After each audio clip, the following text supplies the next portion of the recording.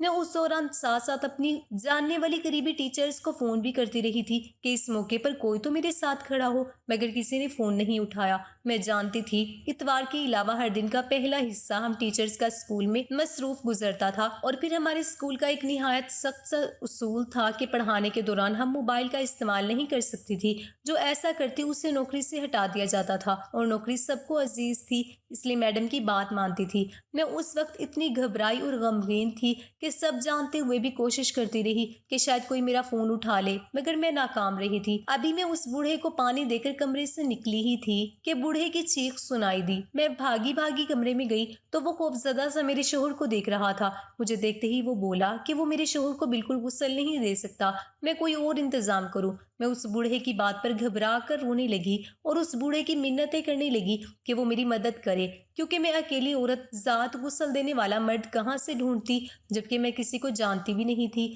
مگر میرے رونے اور منتیں کرنے پر بھی اس بوڑھے نے مجھے صاف انکار کر دیا اور بالکل وہی بات دہرائی جو رات کے وقت میرے شوہر کا چیک اپ کرتے ہوئے ڈاکٹر نے کی تھی. میں حیرت سے کھڑی تھی کہ آخر یہ سب کیا ہو رہا تھا. وہ بوڑھا بھی گھر سے نکل کر چلا گیا. میں حیران پریشان سی بیٹھی تھی. اس ڈاکٹر اور بوڑھے کی عجیب سی بات پر مجھے بالکل یقین نہیں تھا، مگر دو الگ الگ افراد نے ایک ہی بات کی تھی، اس لیے شک کی کوئی گنجائش بھی باقی نہیں رہتی تھی. مجھے یہ پریشانی ہونے لگی کہ اگر ایسے ہی چلتا رہا تو میرے شوہر کو غسل کون دے گا اور میں کیسے اس کے جنازے کا بندوبست کروں گی. مجھے اپنے شوہر پر ترس آنے لگا جس کے ساتھ ایسا ہو رہا تھا. کوئی بھی اس کی مدد کرنے کو تیار نہ تھا. میں نے روتے ہوئے دل میں عزم کیا کہ میں اس آخری فرض کو بھی خود نبھاؤں گی اور اپنے شوہر کو خود غسل دوں گی. مجھے غسل دینا بالکل نہیں آتا تھا، نہ ہی میں یہ جانتی تھی کہ کوئی عورت اپنے شوہر کو غسل دے سکتی ہے یا نہیں، مگر میں اس وقت صرف اپنے شوہر کی مدد کرنا چاہتی تھی. میں اسے اس دنیا میں آخری لمحوں میں یوں لاوارث اور اکیلا نہیں چھوڑ سکتی تھی.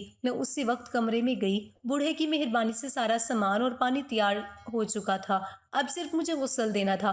میں نے آگے بڑھ کر جب اپنے مرحوم شوہر کے جسم سے کپڑا ہٹایا تو میرے رونگٹے کھڑے ہو گئے. میں پھٹی پھٹی آنکھوں سے اسے دیکھتی بے دم ہو کر پیچھے کو گر گئی اور میری حالت اتنی خراب ہونے لگی کہ میرے لیے زمین سے اٹھنا بھی مشکل ہو گیا. میں نے اپنی زندگی میں کبھی ایسا منظر نہیں دیکھا تھا. میں اپنے چہرے پر ہاتھ رکھتی پھر سے رونے لگی. میرا دوسرا لمحہ میری زندگی کو مشکل ترین کرتا جا رہا تھا اور میری اذیت میں اضافہ ہوتا جا رہا تھا. نہ جانے کتنی دیر تک میں وہاں بیٹھ کر روتی رہی. مجھے ہوش تب آیا جب میرے موبائل پر مسلسل کالز آنے لگی. میں نے روتے ہوئے اٹھ کر موبائل فون اٹھایا تو وہاں ان سب ٹیچرز کی کال تھی جن کو میں فون پر فون کرتی رہی تھی. میں نے وقت دیکھا تو گھڑی میں 2 بج رہے تھے.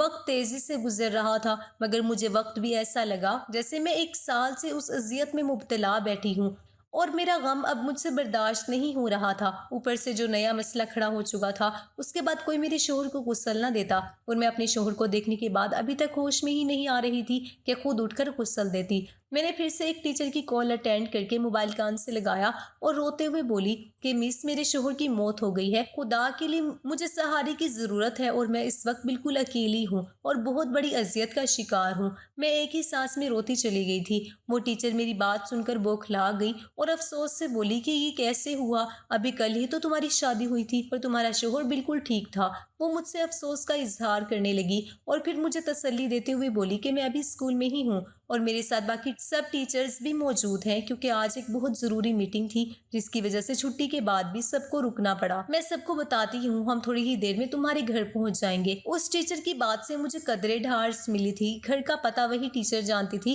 جس کا شوہر ڈاکٹر تھا، اس لیے انہیں آنے میں کوئی مسئلہ نہ تھا. میں نے اٹھ کر آنکھیں بند کر کے جیسے تیسے اپنے مرحوم شوہر کے وجود پر چادر پھیلا دی اور ٹیچرز کا انتظام کرنے لگی. وہ وقت میرے لیے قیامت جیسا تھا. مجھے یاد آیا کہ میں نے اگلے روز پہلے سے ہی گھر پر سب کی دعوت کرنے کا سوچ لیا تھا اور اپنے شوہر سے بھی مشورہ کیا تھا. ہمارا حلقہ احباب بہت بڑا نہیں تھا، اس لیے میں نے اپنے جاننے والوں کو گھر پر ہی ولیمہ دینے کا سوچا تھا، مگر اس سے پہلے ہی میرے شوہر دنیا سے چلے گئے.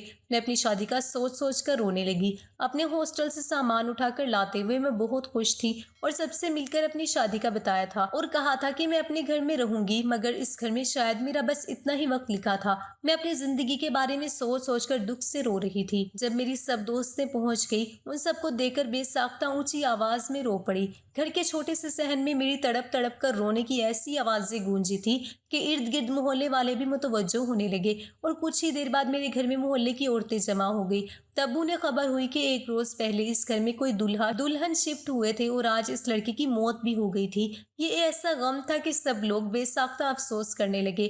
گھر کے صحن پر مرد بھی جمع ہو گئے تھے۔ ان مردوں نے صحن میں چارپائی ڈال کر میرے شوہر کو اس پر لٹا دیا۔ میں چیخ چیخ کر رو رہی تھی، بول رہی تھی کہ کاش آج سب کچھ ہمیں مبارک دینے کے لیے جمع ہوئے ہوتے، مگر ایسا نہیں ہوا، اور آج ہر کوئی آ کر مجھ سے ملتے ہوئے میرے شوہر کی جوان موت کا افسوس کر رہا تھا۔ میں رو رو کر بحال ہو چکی تھی۔ یکدم میرا دل ویران سا ہونے لگا اور میں سب کچھ بھلائے نیم بے ہوش سی ہو گئی۔ اب مرحلہ میرے شوہر کو غسل دینے کا تھا، مگر سب مرد خاموشی سے کھڑے رہے، کیونکہ وہ سب بالکل ان پڑھ اور انجان تھے۔ ان کی اموات پر غسل دینے والے لوگ آتے تھے، اور آج کوئی بھی میسر نہیں تھا۔ میں سمجھ نہیں پا رہی تھی کہ میرے نیک اور شریف شوہر کے ساتھ ایسا کیوں ہو رہا تھا۔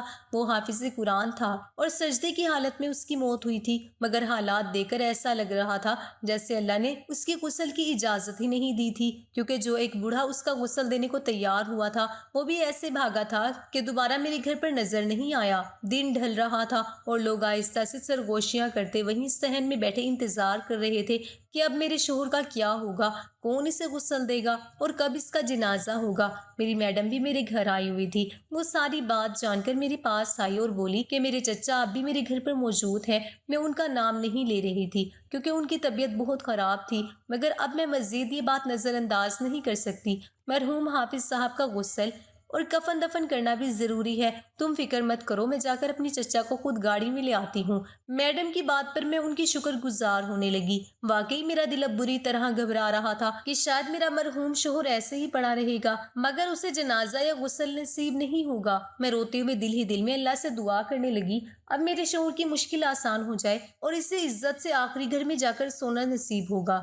میڈم کچھ دیر بعد لوٹی تو ان کے ساتھ ان کے چچا موجود تھے۔ اس بزرگ نے سب کو ہٹا کر اکیلے میں میرے شوہر کو غسل دیا تھا، اور تب کوئی بھی مسئلہ درپیش نہیں آیا۔ غسل کے بعد اسی بزرگ نے نماز جنازہ پڑھائی اور شام کے وقت میرے مرحوم شوہر کو جا کر دفنا دیا تھا۔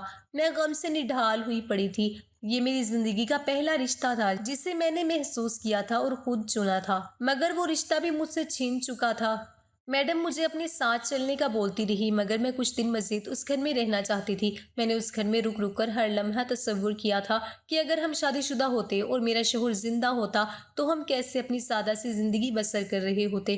مجھے اس گھر میں ابھی دوسرا دن تھا کہ ایک روز دروازے پر کوئی بوڑھی آئی اور میرے شوہر کے بارے میں پوچھنے لگی۔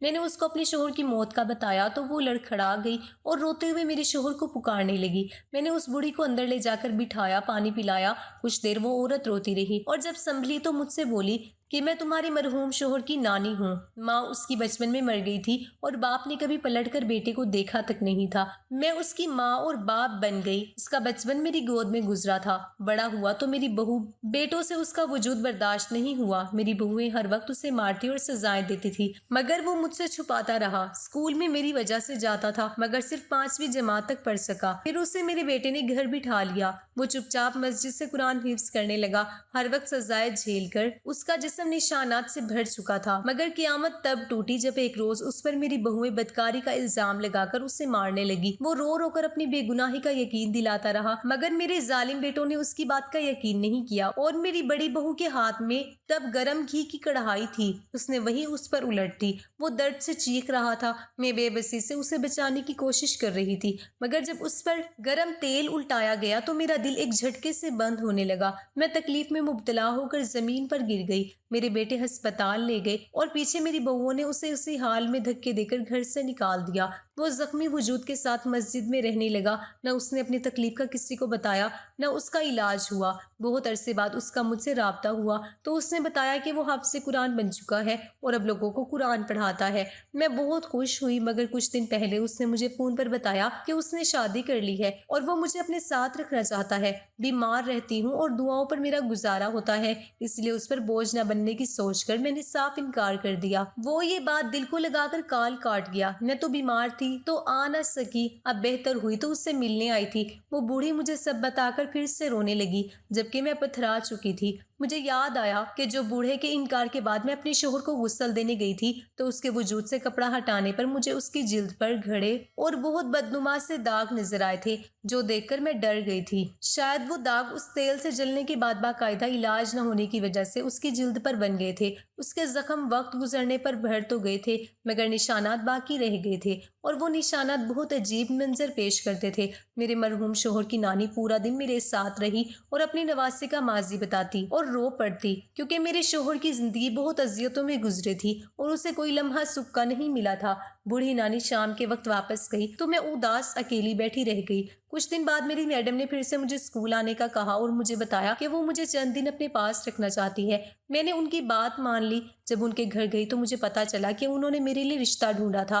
میں نے صاف انکار کر دیا کہ میں شادی بالکل نہیں کروں گی۔ جب اس سلسلے میں میڈم کے چچا مفتی صاحب نے مجھ سے بات کی تو مجھے یکدم ڈاکٹر اور اس بوڑھے کی کہی بات یاد آئی، اور میں نے مفتی صاحب سے ہی اس بارے میں پوچھ لیا کہ وہ دونوں مجھ سے بولے تھے کہ میرے شوہر کے جسم سے کپڑا ہٹانے کی کوشش کی تو ان دونوں کے ہاتھ جیسی انجانی طاقت نے جگڑ لیے اور ان کے ہاتھ میں درد سا اٹھا تھا۔